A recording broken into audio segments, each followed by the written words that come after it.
Good morning, everyone. Today, I have the pleasure to chat to Thejes Khan, the founder of Fairies Sweet Company. So before we jump into today's topic, which is growth for global change, can you just tell us more about your amazing journey at Fairies? Hi, good morning, everyone. Thank you so much, Charmel, for this wonderful opportunity. Well, Forest Fairies is a gourmet sweet manufacturing company. We're based in Durban, South Africa, as many would know. And we have an awesome facility with 40 staff members. Most of us are from previously disadvantaged backgrounds where we've basically come from zero to everything we have right now, which is quite a lot if you look at what my business has created. We are the preferred supplier to most of the hospitality industry in South Africa.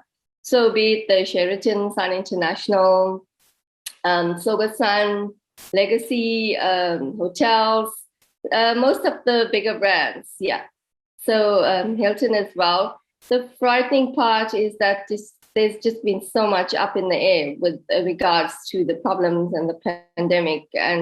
But yeah, we've got an awesome thing going.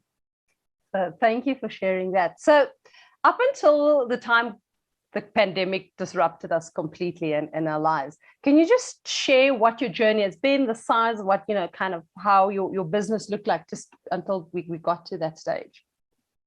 So prior to the pandemic, our business was flying. We were on an upward trajectory, as with, I'm sure, many businesses. And we just came to an absolute grinding halt.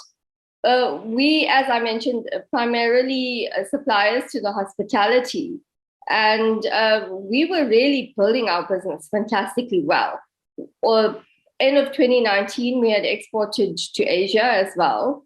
And that was really fantastic. It was a big company. It was a sizable order, and it was the start of such an exciting opportunity for our future as a manufacturing company. But yeah, unfortunately, the pandemic came into our lives,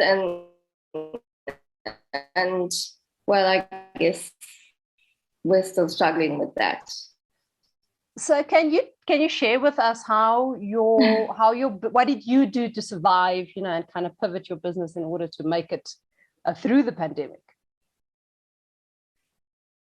Yeah, well, when COVID hit China, no one took it seriously, and we all, I guess, were guilty of no, it's not going to get here, But then when it did get here, everything came to a standstill. And the worst part for us was the hospitality, because hospitality, I think, was about 70% of our business.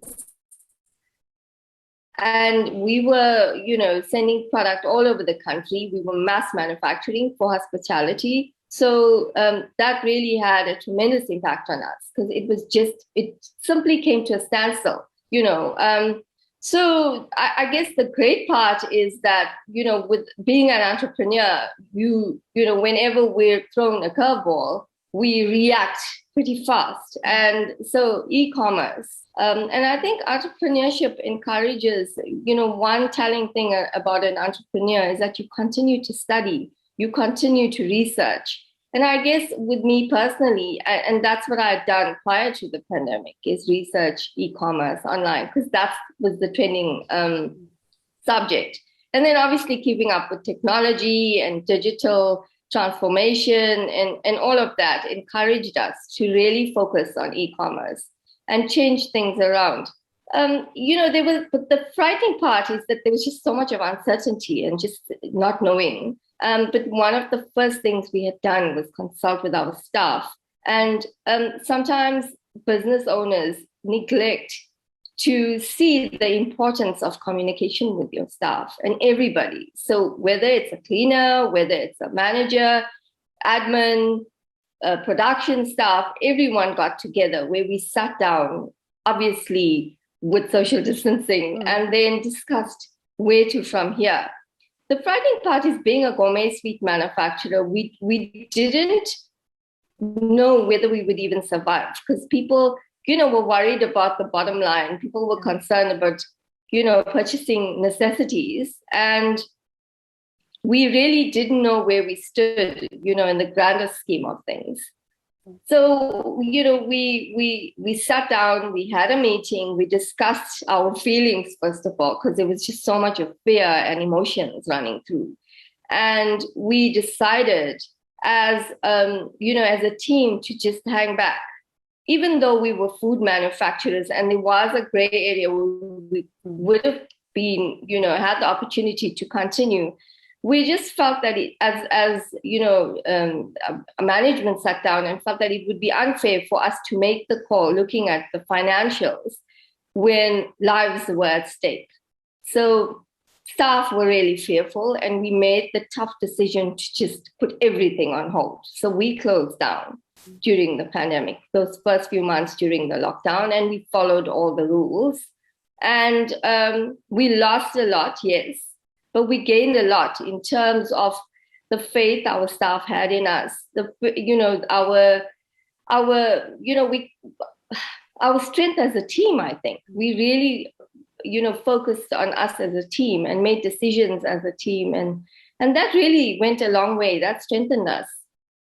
So we just prayed for the best and learned from everything going around us, and we focused on e-commerce when we got back to work eventually, and those that were still uncomfortable, we said to them that it's okay, take as much time as you want, sit back and just relax, but we're here, we're waiting. They are, not everyone's the same, and some are more fearful than others, and you've just got to manage each individual's expectations as the time moves along, and that's what we did. And I really think that we made the most wonderful decision because we managed everybody's expectations really well, and it strengthened us. Absolutely. That's amazing to hear. So you've spoken a bit about it, and I just wanted to delve into it. So we've had this opportunity to pause, and I think it's probably the same for the first time in a really long time. We were forced to stop and pause. So in that pause, what chance do you see that there's a growth for, with all the changes that's going on? What's the growth trajectory for you guys? I know you've spoken a little bit about e-commerce. So e-commerce was one of the things, and that's what we focused on, obviously, because we had to continue our manufacturing. So the online store, we revitalized our online store, and it's really been growing fantastically well. The frightening part is that we just don't know much about the technology, and so we've been learning on the go. What I've learned with the pandemic is that you cannot afford to plan long in advance and years ahead, like, businesses used to prior to the pandemic. You've got to be able to just think and react really fast and think on your feet and move. And that's exactly what we've done. So that's really been awesome. But if you look at the first lockdown, as much as we closed our business, being an entrepreneur, somehow we've got the survival instinct. So I kicked into gear, and I used that opportunity and that time out to focus on a range that's very close to my heart. It's our no sugar range. It's no sugar added. It's a range of 10 sweets that I had launched that really did fantastically well. And I thought to myself, if this is really doing well, let's look at other options, because this is the way the world is trending. And as much as everyone looks for delicious sweets and chocolates, a lot of people focus on healthy. And not everyone has the benefit to be able to eat what they want and still maintain a good, healthy lifestyle at the same time. Everyone's metabolisms are different. So I focused on a no sugar, low carbohydrate, healthy foods range. And now we're about to launch a whole new diverse range of products, healthy foods, which I formulated quite a long time ago, a few years ago, and continued my research into this and realized this is something that I should bring to market, because it's really wonderful products, and it's much needed, especially in our country, where most of these products are imported. And yeah, so I've developed a huge range, and that would open up a whole new business for us. And yeah, once again, you've got to find strength in all these negative times, and you've got to have the courage and make bold decisions to be able to move on and learn and grow. So we learn from pretty much any experience, be it a good experience or bad experience, but I do believe one can turn anything around. So, Thejes, thank you very much for your time. Thank you. We appreciate you. We appreciate what you're doing. And continue rolling with the punches. I cannot wait to see what you're going to do in the future. Thanks for joining us. Thank you so much. You take care.